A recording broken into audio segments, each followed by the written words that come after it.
este exacto momento, estás a punto de descubrir un secreto oculto en las páginas de la historia más antigua, una historia de luchas celestiales, poderes divinos y misterios que desafían nuestra comprensión. ¿Te has imaginado alguna vez por qué un arcángel como Miguel, con todo su poder, elegiría la sumisión en lugar de la rebelión? ¿Por qué Dios tendría que esconder la tumba de un líder tan amado como Moisés? Únete a nosotros en este viaje sorprendente, donde desvelamos las verdades ocultas y revelamos cómo estas historias milenarias aún resuenan en nuestras vidas hoy. No querrás perderte ni un segundo. Quédate con nosotros y exploremos juntos los misterios más profundos de la fe y la historia. Judas, en el versículo 9, hace referencia a un evento que no se encuentra en ninguna otra parte de las Escrituras. Hubo una lucha o disputa entre Miguel y Satanás sobre el cuerpo de Moisés, pero los detalles de esa contienda no están descritos en Judas, capítulo 1, versículo 9. Está escrito que incluso el arcángel Miguel, al debatir con el diablo sobre el cuerpo de Moisés, no se atrevió a proferir una condena ofensiva contra él, limitándose a decir: «El Señor te reprenda». Este acontecimiento es narrado en el libro de Judas. Aquí Judas nos revela un incidente que no se encuentra en otra parte de la Biblia. Naturalmente surge la pregunta de dónde Judas obtuvo esa información. Algunos creen que fue transmitida por tradición. Esto puede ser verdad o no. No tenemos conocimiento concreto sobre el motivo de la disputa entre Miguel y Satanás respecto al cuerpo de Moisés. No es improbable que Satanás quisiera conocer el lugar para construir un santuario allí. Así Israel podría acabar volviéndose hacia la adoración idólatra de los huesos de Moisés. Como representante angelical del pueblo de Israel, Miguel se esforzaría por preservar al pueblo de esa forma de idolatría, manteniendo el lugar del sepulcro en secreto. En Daniel, capítulo 10, versículo 21, leemos: «Pero yo, Gabriel, te diré lo que está inscrito en el libro de la verdad. No hay nadie que se mantenga firme conmigo y se fortalezca contra estas fuerzas espirituales hostiles, excepto Miguel, tu príncipe, el guardián de tu nación». La simple mención del nombre Moisés evoca diferentes imágenes en la mente de las personas. La muerte de Moisés está envuelta en cierto misterio en la Biblia. Sabemos que murió a los 120 años, pero sus ojos no estaban débiles, ni su fuerza disminuida. A pesar de su edad, Moisés aún estaba en su apogeo cuando fue llamado a casa. Moisés fue impedido de entrar en la tierra prometida por su desobediencia en las aguas de Meribá Cades. Condujo a los israelitas hasta la orilla de Canaán y tuvo la oportunidad de vislumbrar la tierra, pero no le fue permitido entrar. Al final de su vida, Dios permitió que Moisés viera la tierra por la cual había dejado Egipto.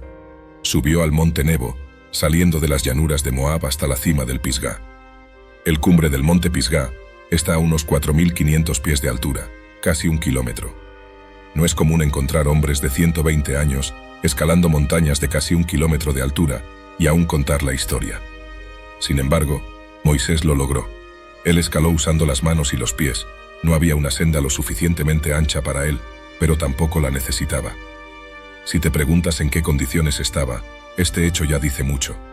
Sabía que estaba a punto de fallecer, pues Dios se lo había dicho, y Dios ya había preparado a otro hombre, Josué, para sucederle. Antes de su muerte, por primera vez en los últimos 40 años de su vida, la pesada responsabilidad de guiar a la nación fue retirada de sus hombros. Moisés pudo subir cada paso de la ladera con los hombros aliviados. Estaba consciente de que en cualquier momento podría dar su último suspiro al contemplar por última vez la tierra prometida, un pedazo de tierra que nunca pisaría. Era esto lo que más esperaba, y entonces fue. Dios lo quería en casa. Moisés entregó el Espíritu. Moisés murió conforme a la palabra del Señor. Falleció solo, pero en paz. El relato de su fallecimiento está contenido en los últimos 6 versículos del capítulo 34 del libro de Deuteronomio. La muerte tiene un modo de poner las cosas en perspectiva, ¿no es así? ¿Qué manera de vivir, con 120 años y sin necesidad de gafas? 1 siglo y 1/5 de vida, y sin necesidad de muletas. Moisés nunca estuvo sentado en una silla mecedora, pasando linimento o tomando un jarabe. ¿Cómo extrañarían los israelitas el sabio consejo de su difunto líder? Su actuación entre ellos despertó emociones tan intensas que llevaron un mes entero para lamentar su muerte tras su partida. Pero finalmente, ese luto llegó a su fin. Esto debería ser verdad en nuestras propias vidas. Tras la muerte viene el entierro, y así fue en el caso de Moisés. Pero el versículo 6 contiene una de las afirmaciones más notables sobre toda la extraordinaria carrera de Moisés. En Deuteronomio, capítulo 34, versículo 6, leemos: «Y él lo sepultó en el valle en la tierra de Moab, frente a Bet-peor, pero nadie sabe hasta hoy dónde está su sepultura». Moisés es la única persona en la Biblia a quien Dios personalmente enterró. ¿Lo sabías? El Señor entonces escondió la tumba. ¿Por qué lo hizo? Porque esa tumba se habría convertido en un santuario. Aún estarían trazando un camino hasta el Nebo hoy, erigiendo santuarios, vendiendo palomitas y cacahuetes, ofreciendo varios paseos, y quizás hasta operando un tranvía hasta allí, con una gran pancarta proclamando el lugar de sepultura de Moisés. Por lo tanto, fue ocultado. Esto es tan crucial para el Señor, que incluso provocó un enfrentamiento angélico. Pero el punto importante es este: incluso siendo Miguel un arcángel, aquel que Dios usará para lanzar a Satanás del cielo, aún así, no presumió hablar de manera reprochable a aquel que gobierna en el reino de los demonios. Dejó toda reprimenda para Dios. En Apocalipsis, capítulo 12, versículos del 7 al 9, está escrito: «Y hubo guerra en el cielo. Miguel y sus ángeles lucharon contra el dragón. El dragón y sus ángeles lucharon, pero no prevalecieron, y ya no se encontró lugar para ellos en el cielo. Y el gran dragón fue arrojado, la antigua serpiente que se llama Diablo y Satanás, el engañador de todo el mundo. Fue arrojado a la tierra, y sus ángeles fueron arrojados con él». Miguel es retratado en la Biblia, en los textos de Daniel, Judas y Apocalipsis, como un ángel guerrero que lucha en combates espirituales. La palabra arcángel significa ángel de más alta patente. La mayoría de los ángeles en la Biblia son descritos como mensajeros, mientras que Miguel es representado en todos estos tres libros como alguien que combate, resiste o se opone a espíritus malignos y principados. Miguel es el nombre de este arcángel, lo que nos lleva a preguntar: ¿quién se compara a Dios? Es presentado ante nosotros por el profeta Daniel. Miguel se negó a emitir un juicio presuntuoso. En cambio, anunció solo la reprimenda de Dios. La lengua de esta reprimenda coincide con Zacarías, capítulo 3, versículo 2, donde el Señor reprende a Satanás por sus acusaciones contra Josué, el sumo sacerdote. En Zacarías 3 leemos: «Él me mostró a Josué, el sumo sacerdote, delante del ángel del Señor, y Satanás estaba a su derecha para oponerse a él. Y el Señor dijo a Satanás: El Señor te reprenda, Satanás, el Señor que eligió Jerusalén te reprenda». A pesar de su gran poder, Miguel permanece completamente sumiso al Señor. Los ángeles justos tienen una jerarquía y son sumisos a la autoridad. Considerando la fuerza de Miguel, su sumisión a Dios se vuelve aún más hermosa.